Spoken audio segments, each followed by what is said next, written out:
नमस्कार, आप सभी का एबी क्लासेस में स्वागत है। आज हम पढ़ेंगे कार्बोहाइड्रेट्स के बारे में। ये शरीर के मुख्य ऊर्जा उत्पादक यौगिक होते हैं। यह कार्बन, हाइड्रोजन तथा ऑक्सीजन के यौगिक होते हैं। इनमें कार्बन 1, हाइड्रोजन 2 और ऑक्सीजन 1 के अनुपात में होता है। संतुलित आहार में कार्बोहाइड्रेट 60% होना जरूरी होता है। ये स्टार्च, मंड तथा ग्लाइकोजन के रूप में पादप तथा जंतु कोशिका में संग्रहित होते हैं। अतिरिक्त ग्लूकोज को हमारे यकृत तथा पेशियों में ग्लाइकोजन के रूप में संग्रहित किया जाता है ग्लाइकोजेनेसिस प्रक्रिया के द्वारा। अतिरिक्त ग्लूकोज को वसा में बदलने की प्रक्रिया लिपोजेनेसिस कहलाती है।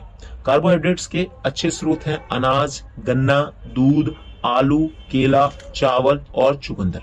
कार्बोहाइड्रेट्स के प्रकार हैं जल अपघटन के आधार पर। मोनोसेकेराइड्स ये सबसे सरलतम कार्बोहाइड्रेट होते हैं जिनका जल अपघटन नहीं होता है। इसमें आते हैं ग्लूकोज, फ्रक्टोज, पेंटोज और ट्रायोज।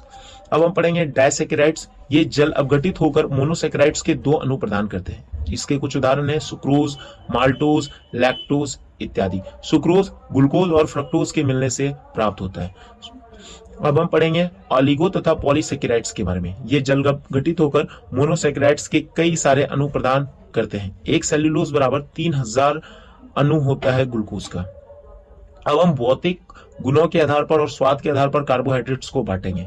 कुछ शर्कराएं होती हैं जो स्वाद में मीठी होती हैं, जैसे मोनोसेकेराइड्स तथा डाइसेकेराइड्स, और सबसे मीठा शर्करा फ्रक्टोज होता है। कुछ और शर्कराएं होती हैं जो स्वाद में मीठी नहीं होती, जैसे ओलिगो तथा पॉलीसेकेराइड्स। कार्बोहाइड्रेट्स का मुख्य कार्य होता है ग्लूकोज के रूप में ईंधन का कार्य, संग्रहित भोजन के रूप में कार्य, डीएनए तथा आरएनए का घटक, सेल्यूलोज के रूप में पादपों की कोशिका भित्ति का निर्माण। इस प्रकार हमारा कार्बोहाइड्रेट्स का अध्याय समाप्त होता है। अब हम अपने जीव विज्ञान के अगले अध्याय में मिलेंगे। धन्यवाद। जय हिंद।